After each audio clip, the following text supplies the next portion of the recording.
Bonjour à toutes et à tous, bienvenue dans le podcast La Sueur. Avec Big Rusty, on va parler d'Adesanya contre Alex Pereira et leur poids à quelques semaines maintenant de l'UFC 281, leur retrouvaille, 3e combat, 2 victoires déjà pour Alex Pereira, mais c'était en kickboxing et on va voir quel est leur état de forme, quel est leur poids, et puis qu'est-ce qui peut se passer d'ici quelques semaines maintenant. Big Rusty, générique. Soit.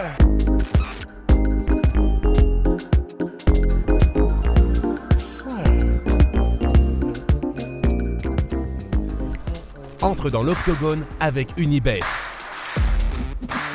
Qui sera le vainqueur du combat? En combien de rounds? Fais tes paris sur l'app numéro 1 et profite de 150 € offerts sur ton premier pari. Adesanya et Pereira ont tous les deux posté leur poids actuel, 98 kg pour Israel Adesanya, 106 kg pour Alex Pereira. Du côté d'Alex Pereira, on se pose à chaque fois la question avec eux, c'est comment est-ce qu'il fait pour faire le poids tout simplement. Mais moi, c'est du côté d'Adesanya où je me dis entre ça, les vidéos qui sont sorties, j'ai l'impression qu'il est en train de se mettre une petite carcasse bien solide pour le combat contre Alex Pereira, et qu'en tout cas par rapport à ce qu'on a vu et même par rapport à sa montée chez Light Heavyweight, tu vois, on a un Adesanya qui va avoir une approche différente. Je crois effectivement que avant ça, son poids normal entre guillemets et naturel, c'était aux alentours de 94 kilos, un truc comme ça, 93-94 kilos. Donc effectivement, il aurait pris 4-5 kilos de muscles, on espère. On pense que oui. Après, dans les dernières vidéos qui sont parues de lui, je crois qu'elle est assez récente, celle, tu sais, où il s'entraîne avec la balle de tennis. Clairement, c'est vrai que, il donne l'impression d'être un peu plus massif, effectivement. Après, ça peut être un peu, on peint la cible autour de la flèche quand on l'a tiré, mais on a l'impression qu'il est un peu plus massif. Après, ça peut faire partie de la stratégie, effectivement, pour pouvoir au moins rencontrer un peu plus Pereira sur le plan de la puissance, pour se faire plus respecter de lui lorsqu'ils s'affronteront. Parce qu'effectivement, même si on en a maintes fois parlé, mais du fait que dans les 2 combats qu'ils ont fait en kickboxing, Adesanya était techniquement devant, ça l'a pas empêché de se faire mettre KO sur l'un des combats. Et puis c'est vrai qu'avec en MMA, si jamais Pereira, contre toute attente, décidait de faire du clinch ou de la lutte, et ce qui est pas 100% déconnant non plus, hein. Il s'entraîne avec Glover Teixeira, qui lui-même s'est longtemps entraîné au pit avec Chuck Liddell et l'entraîneur de Chuck Liddell, qui était donc un mec qui est très connu pour défense de lutte, oui, mais donc avoir une bonne lutte en général, même si c'est pas de là d'où il venait Chuck.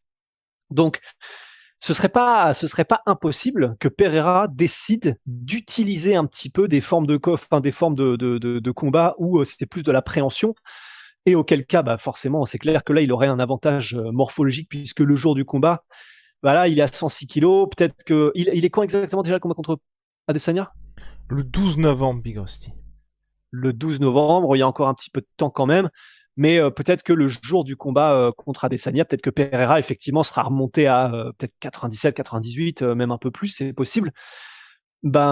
C'est sûr que ça ferait une différence si jamais Adesanya arrivait beaucoup trop léger, comme il peut l'être à son habitude, parce que c'est ne serait-ce que pour ça, c'est-à-dire la partie lutte, la partie préhension, si jamais Pereira décidait là-dedans, mais même effectivement, comme ce qu'on disait au début du podcast, simplement par rapport à la puissance, parce qu'effectivement, on le cite à chaque fois, et je sais qu'on est relou avec ça, mais voilà, les combats de référence que sont par exemple Shlemenko contre Ortiz, Mousasi contre Rory McDonald, etc.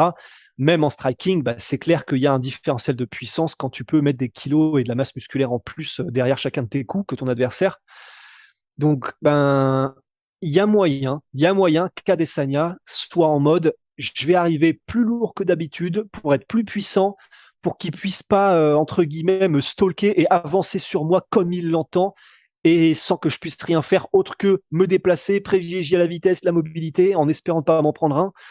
Donc, ce serait intéressant. Et tu penses que pour Adesanya, c'est pas trop tard finalement d'avoir cette approche-là? Parce qu'on a un Alex Pereira, moi j'ai l'impression qu'il va être sur sa lancée habituelle, mais du côté d'Adesanya, je vais pas dire que ça fait précipité, mais en tout cas on voit là pour la première fois, moi j'ai vraiment l'impression, entre les vidéos, les prises de parole on sent vraiment qu'il y a du danger pour lui, ou en tout cas ce côté là il faut qu'il y ait du changement par rapport à ce qu'on fait d'habitude. Et est-ce que tu penses que, au regard de son statut de champion, C'est ce qu'il faut faire. Potentiellement, après, je me dis.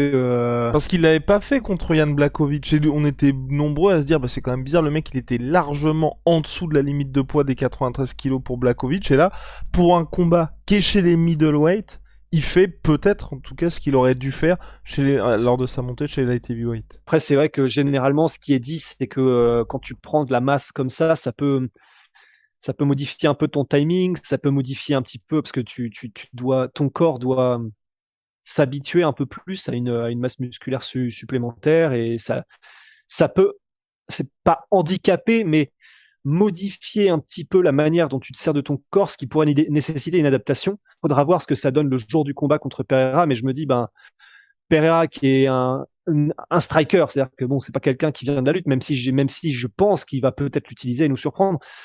C'est vrai que du coup, s'il y a quelqu'un contre lequel prendre un risque, ça peut être contre un striker qui est pas nécessairement connu pour sa vitesse, mais plus pour sa puissance. Donc c'est peut-être là où théoriquement il y a entre guillemets le moins de risques. Ouais, possible. Et tu penses pas que du côté d'Adesanya, moi ce que je me dis, c'est peut-être que d'Adesanya, il y a deux choses. Un, cette volonté de finalisation sur ce combat-là, parce que je pense qu'il a vraiment très envie de mettre KO Alex Pereira et de scorer un KO après ses derniers combats qui ont été un petit peu décevants. Et deux, mine de rien, que de son côté, tu vois, tu parlais du clinch potentiel pour Pereira, peut-être aussi contre la cage. Contre la cage, que peut-être qu'Adesanya se dit de manière assez fautive, on ne sait pas, peut-être que justement là je peux être un petit peu moins virevoltant qu'à l'accoutumée parce qu'on va avoir un adversaire qui va pas me chercher dans ce domaine-là. En gros, je me dis, il peut y avoir ça du côté d'Adesanya pour ce combat. Du côté d'Alex Pereira, moi, de toute façon, ce que je me dis, c'est que il a prouvé par le passé, je crois que c'était son dernier combat, il avait fait yo-yo, c'était hardcore, je crois qu'il était à 99 kilos le jour du combat, il était à 84 kilos lors de la pesée. Comme Paulo Costa, la question qu'on se pose avec tous ces mecs-là, c'est comment ils arrivent à faire, à regagner tout ce poids 36 heures après la pesée officielle, alors que maintenant il n'y a plus les IV. Intraveineuse, merci beaucoup Big Rusty. Mais en tout cas, oui, non, de son côté, moi je suis pas du tout surpris.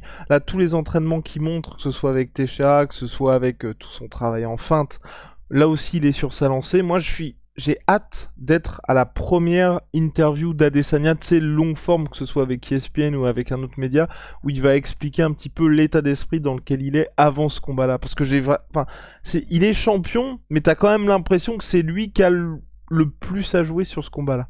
La menace a l'air de venir plus du côté de Pereira, ce qui est un peu étrange, mais c'est vrai que c'est aussi parce qu'on est biaisé par le fait que comme Pereira, c'est pas qu'il termine tout le monde, mais il amène quand même salement la violence contre tous les gars qu'il a affrontés à l'UFC. Et donc, on a une espèce de biais qui est de se dire donc il est plus dangereux qu'Adesanya, qui gère plus ses derniers combats. Et donc, c'est vrai que tout ça mixé, c'est vrai qu'on a paradoxalement, parce que c'est Adesanya qui est le champion régnant et que Pereira doit aller chercher. Mais effectivement, le challenger fait peut-être plus peur en termes de dinguerie potentielle que le champion défendant, quoi. Mais est-ce que tu penses qu'on est dans une situation où ça, sur le papier, ça ne devrait pas avoir lieu, un peu comme, tu vois, Charles Oliveira contre Islam Makhachev, où Islam Makhachev est pas énorme favori, mais il est quand même net favori, et que là, les gens oublient un peu que, mine de rien, Adesanya, ça fait plus longtemps qu'il est à l'UFC, plus longtemps qu'il fait du MMA, et surtout, il a prouvé face à énormément de mecs. Ouais, c'est pour ça que ce serait intéressant, effectivement, c'est que peut-être qu'il va y avoir un peu... quand on regardait YouTube, il y a pas mal d'années, il y avait souvent dans ce highlight, je sais plus même plus de quel film c'est, peut-être Rocky, le truc avec le lion là, ouais, il dort, l'alien arrive, elle commence à, je sais pas, le mordier machin, et à un moment donné, le lion se réveille et je sais plus trop quoi, tu sais, avec une petite musique inspirante derrière. Oui, c'était avec Christopher Walken qui dit ça, et je sais plus dans quel film. Oui, quand il parle des chacals. Ouais, voilà. Voilà. Peut-être que là, on va avoir cette version-là de Adesanya, c'est-à-dire, ouais, depuis quelques temps, il est un petit peu quand même en croisière, il fait plus trop attention. Enfin, c'est pas qu'il fait pas attention, pas du tout, mais c'est qu'il il y va tranquille, sans trop pousser, parce qu'il a pas besoin et que pourquoi se mettre en danger, etc. Peut-être que là, un petit peu à la manière de Cyril Gane, qu'on a dû sortir de ses retranchements contre Tai Tuivasa, peut-être que là, il va trouver à qui parler au point où il va être obligé d'arriver en mode ok, là, faut que je remontre qui est le roi de la savane, tu vois. Wow, yo, yo, let's go. En tout cas, moi, franchement, je suis. Peut-être, hein. Peut-être, oui, non, c'est vrai. À voir en tout cas. Mais en tout cas, moi je suis chaud pour Adesanya parce que quoi qu'il arrive, j'espère en tout cas que le fait d'avoir un Adesanya un petit peu plus lourd et qu'il fasse un vrai cutting, parce qu'il fait le cutting bien évidemment, mais que ce soit un Adesanya qui soit plus lourd le jour du combat, que ce soit potentiellement contre Pereira, potentiellement contre Khamzat Chimaev, pardon, je vais dire Kamaru Usman, et potentiellement pour une montée en light heavyweight, moi ça m'intéresse parce que c'est vrai que ça fait. J'ai l'impression, tu vois, qu'on est peut-être à la manière de Cyril, tu vois. Et puis Tyson Fury, avant, quand il y a eu le premier combat contre Deontay Wilder, t'arrives en fin de cycle sur un style de combat où ça a fait ses preuves, mais tu te heurtes un petit peu à une certaine limite, et là t'es obligé de te réinventer, de te dire bon bah ok, ce style de toucher sans être touché, de finalement, à chaque fois tu surclasses tes adversaires, t'arrives à la décision, ça marche, jusqu'à ce qu'il y ait sur le papier quelqu'un qui puisse contrecarrer ça, et là, pour Cyril contre Taituvaza, pour Tyson Fury, dans des proportions différentes bien évidemment, ça a fonctionné. Mais Adesanya, j'ai vraiment envie de le voir différent aussi et de me dire, bah là on va peut-être pouvoir se dire que chez les light heavyweight, parce que mine de rien, enfin je sais pas pour toi, mais moi le combat contre Jan Blachowicz, ça a un peu mis un gros stop sur le côté Adesanya peut le faire dans cette catégorie, et puis même sur ses ambitions en heavyweight. Je sais pas où toi c'était au niveau du style et tu te disais contre d'autres adversaires ça pouvait le faire. Non, ouais, non, c'est, ouais, pareil, ça m'a mis une petite clim, c'est vrai. Le fait de, parce que même debout, c'est Ouais, pas comme c'est s'il clair. dominait non plus Jan Blachowicz, et c'est là où on s'était dit, oula, ok, Jan Blachowicz a un style bizarre, un timing bizarre, une manière de se poster bizarre, mais n'empêche que Adesanya n'a pas réussi à lui faire mal réellement, et du coup, c'était autant pour ça que pour le fait qu'il s'est fait battre ensuite sur les derniers rounds et grâce à la stratégie de Yann. Que ouais, pareil, c'est très bizarre, mais j'ai plus du tout cette excitation de le voir monter en fait.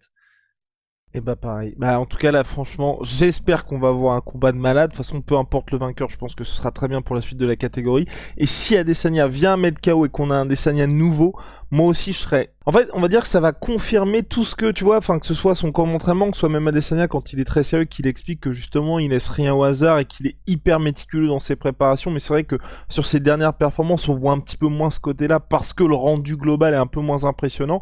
Là, ça confirmera le fait qu'il appartient à la classe des très grands et puis que 2 pour l'avenir, ça peut être très cool pour lui. Mais voici, on a terminé. Mhm. Shalala, sweet pea, sweet potato, maintenant 3% sur tous mes protéines dem avec le code la sueur. Ouais. Et là, on a reçu les nouvelles commandes. Et merci à Russ de m'avoir fait découvrir les gaufres qui sont un véritable T'as vu régal. Les gaufres aux Ouais. protéines. Oh là là, c'est. Je n'ai jamais rien mangé d'aussi bon. Et n'oubliez pas, hydratez-vous.